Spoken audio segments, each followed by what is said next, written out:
Bonjour. Je tiens à dire que la Corée du Nord n'est absolument pas une menace à court terme. Pourquoi? Parce que je ne cesse d'avoir des gens qui nous disent que la Corée du Nord est une menace et puis que il y a une menace nucléaire sur Terre en ce moment. Les médias ont parlé du fait que la Corée du Nord a fait survoler le Japon par un missile et ils ne rappellent absolument pas que Kim Jong-il, le prédécesseur du maréchal Kim Jong-un, a fait survoler le Japon dans les années 90 par des missiles. Mais ça ne servait pas nécessairement autant que maintenant certaines politiques étrangères que de le rapporter dans les médias. Il faut comprendre que la Corée du Nord est une zone tampon qui fait l'affaire des États-Unis et qui fait l'affaire de la Chine. En plus, elle sert de prétexte à toutes sortes de choses, dont vendre de l'armement à la Corée du Sud et au Japon, qui sont devenus des serviteurs, là, si on peut dire, de la politique américaine. Donc, tout ça est un jeu. Kim Jong-un n'est absolument pas une menace, mais il est présenté comme une menace pour des raisons qui font l'affaire de plein de monde. Il faut comprendre que ce qu'on pourrait appeler le pôle occidental, son économie est basée sur la fabrication et la revente d'armements. Et que pour des raisons économiques, il y a là une forme de stratégie de l'attention qui est purement lié à des intérêts économiques. C'est la même chose pour le pharmacochimique, si vous voulez. Il va y avoir dans les médias de temps à autre des rumeurs de pandémie à propos de maladies. Et là où ça devient intéressant, c'est ensuite d'aller voir au niveau là, du pharmaceutique ce qui monte.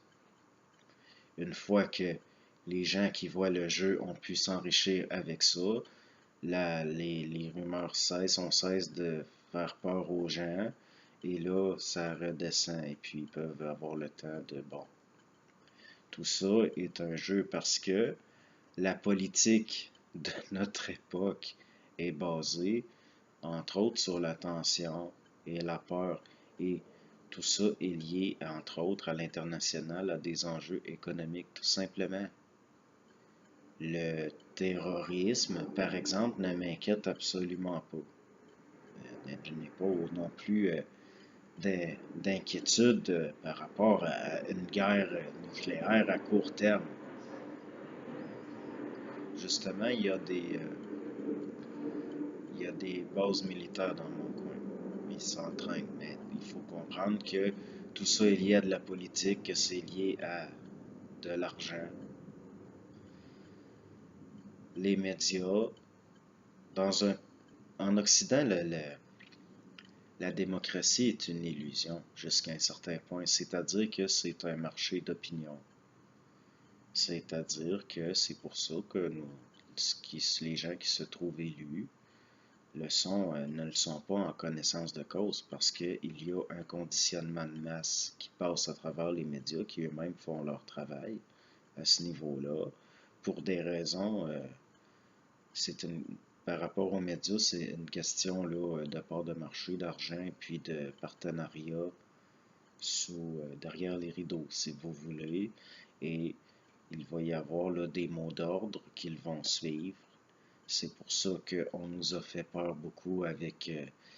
peur, moi, je ne m'a jamais fait peur, mais on a fait peur à la masse, aux populations, avec des peurs de maladies, de guerre, de la tension liée au contexte social pour venir justifier ensuite des prises d'action et bon.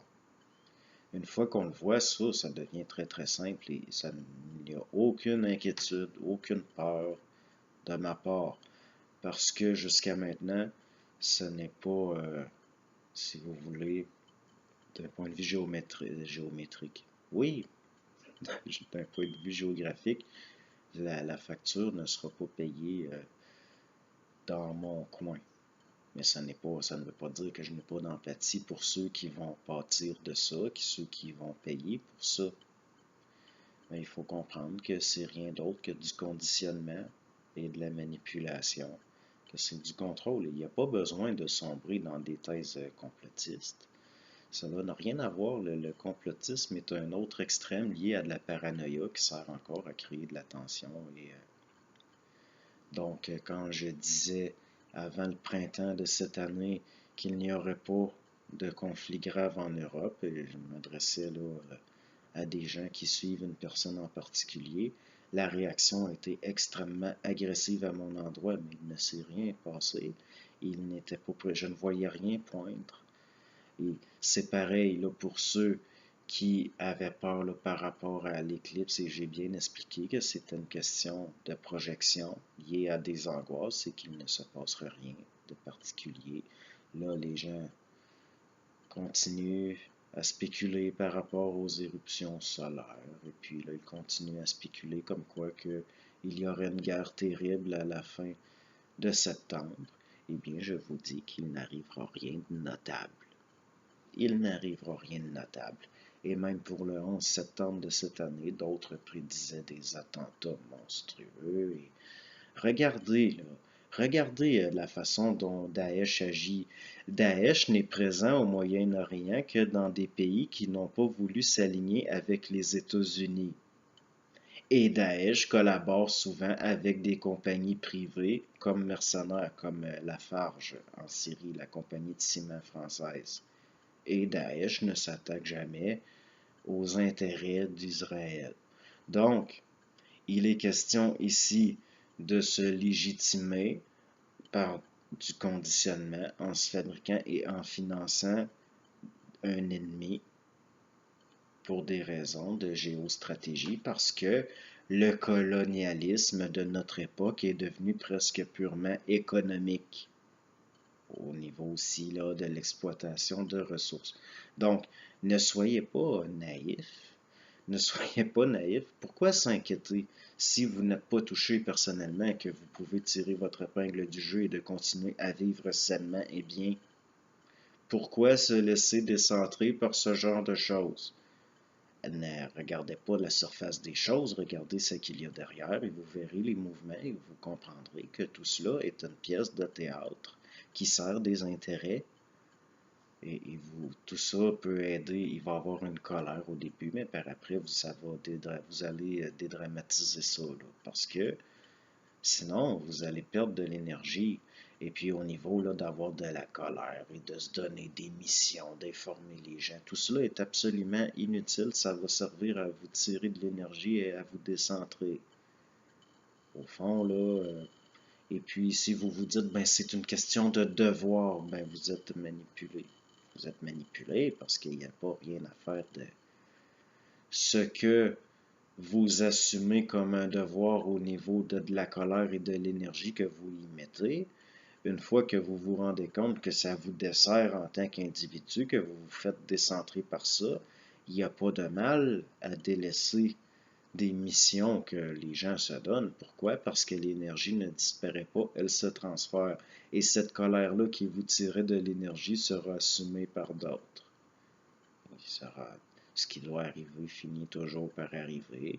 Et au niveau d'informer les gens sur certaines choses. De toute façon, nous vivons à une époque où la stratégie est de cacher le réel en pleine lumière, c'est-à-dire que nous sommes tellement submergés d'informations que si quelqu'un qui n'a pas le discernement ne verra pas, là, ne pourra pas faire le tri parce que il y a trop d'informations et ça sert des intérêts ça, et des stratégies. Donc, l'idée de vouloir se donner la mission d'informer les gens sur certaines choses, et puis on finit par se rendre compte que tout cela est futile. C'est futile et ça n'a pas autant d'importance que ce qu'on pourrait lui donner là, au niveau d'une mission qu'on se donne, d'un mandat qu'on se donne. Ça, c'est être manipulé et laisser de l'énergie être drainé à l'extérieur de soi, c'est se faire décentrer. Donc, je n'ai absolument pas peur d'une menace nucléaire à court terme, ni même peut-être à moyen terme. Je n'ai absolument pas peur les actes terroristes ne me font absolument pas peur. Et c'est pareil pour les tensions sociales. Tout ça évolue comme ça. Et je vois trop le jeu du pourquoi pour commencer à me laisser faire par ça et être... parce que ce serait être manipulé dans ma perception. Et de ça, il n'en est pas question. Donc, j'observe, je regarde, et ça, je le fais sans état d'âme.